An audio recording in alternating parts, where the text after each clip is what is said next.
Hey guys, welcome back to my channel. It's Sam.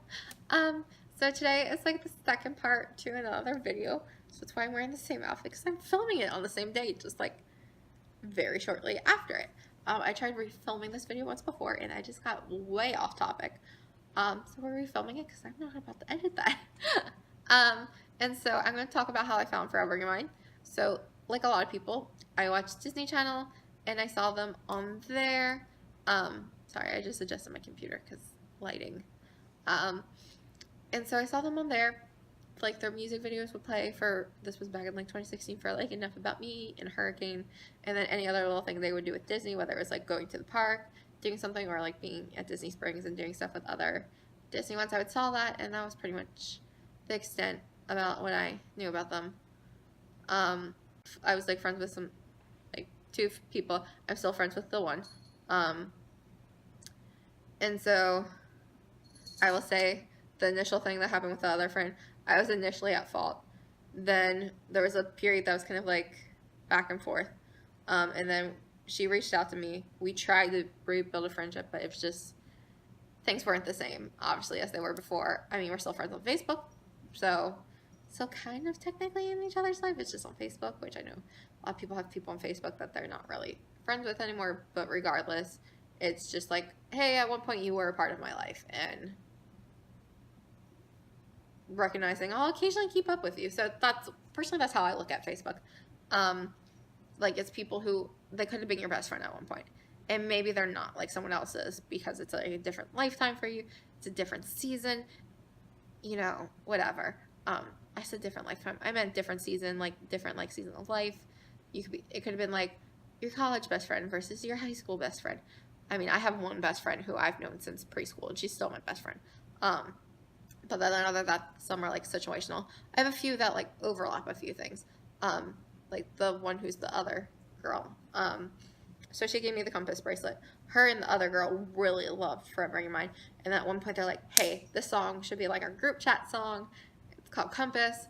And I was like, okay, I'll start listening to them. And that was probably like November of 2016. So November to like May of November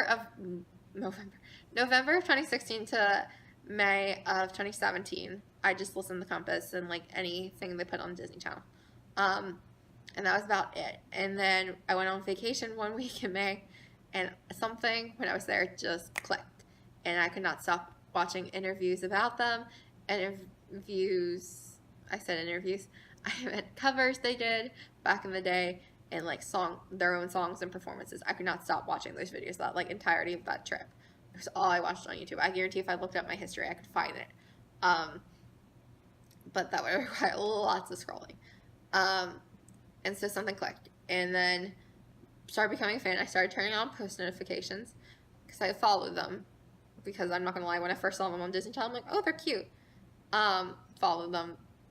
Just did that. Like, you know, there's people you follow, and there's people like that are artists that you follow, and you turn on the post notifications because you're like, I want to know when you upload. So that's how it, like, something clicked, and I started doing that. Flash forward a little bit later, there was like the friendship thing, as I mentioned. So kind of was like, okay, Compass was the one thing I had that connected me to that person, and so that's why I had the bracelet. I still wear the bracelet that the other friend who I'm still friends with gave it. I know it's confusing because I personally don't want to use names. I don't know how like they feel about names, and if either of them are watching it, I hope you don't comment like the other person's name, because regardless, I want to keep everything as it is. Any issues in the past, that's why I'm kind of like treading lightly around it. I said I was at fault for the initial issue. I'm not gonna ignore that. I was at fault for the initial issue. It was kind of like you're friends with someone, you joke around stuff daily, and then sometimes you just joke about that one thing that like is the insecurity, and you didn't know it, and then you try and apologize, but it just changed the friendship dynamic. That's all I'm gonna say. I think that's a good description. I mean, I'm taking the fault, so I'm not like denying something on my end went wrong. It's not like I'm saying I was perfect in the whole situation. I'm admitting there was something wrong on my end.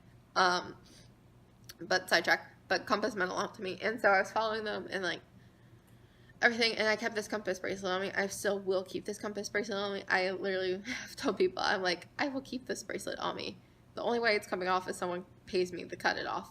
And then after that, I probably will get a tattoo of a compass. Or if it falls off, sadly, because it's just string, it's bound to break at some point. Like, they had these metal things on the ends. I can't see. You can see it's 2 freight string. My kitten, she chewed those off. So I know if she wants to, she could chew through this. But I am doing my best to keep it on for as long as I can. And then when it goes, I'll hopefully get a tattoo if I'm brave enough. If not, I'll do the whole, like, mock where you use, like, Sharpie. Well, not Sharpie. I'll do, like, eyeliner. I'll do eyeliner and hairspray and that whole method. So compass meant a lot to me. So that's how I kind of found out about them. And then, like, I was a fan of them, obviously. They're, like, when they did, like, they had that little, like, what are you doing period. And then Rabbit Hole came out. And then it was like, okay, this is, like, new. You could tell there was, like, some switch. And then flash forward to January, I want to say it was January 12th, they put out the Euphoric EP, which had X-Did, Night Ride, Dirty Laundry, and Rabbit Hole. Even though Rabbit Hole had previously been a single, like, you know how that happens. Like, they release a single, but it's also on this thing they release later. So they did that. Sorry, I have notes right here, so if I'm looking down, that's probably why. And so did that, and then just like waiting for them to see, and then they announced they were doing a tour. I want to say it was April-ish. I'm not 100% sure on dates, so don't quote me on these dates. And I was like, I saw there was Orlando, so I was buying ticket. I bought my ticket to Orlando, and then the whole experience is another video. But this video is much shorter, and this will definitely be the one that goes up. So I don't know if this is going up before my concert experience or this is going after my concert experience. But either way, today is June 16th, and I saw Forever. I finally met Forever in Your Mind on June 9th. So, yeah, until next time, bye.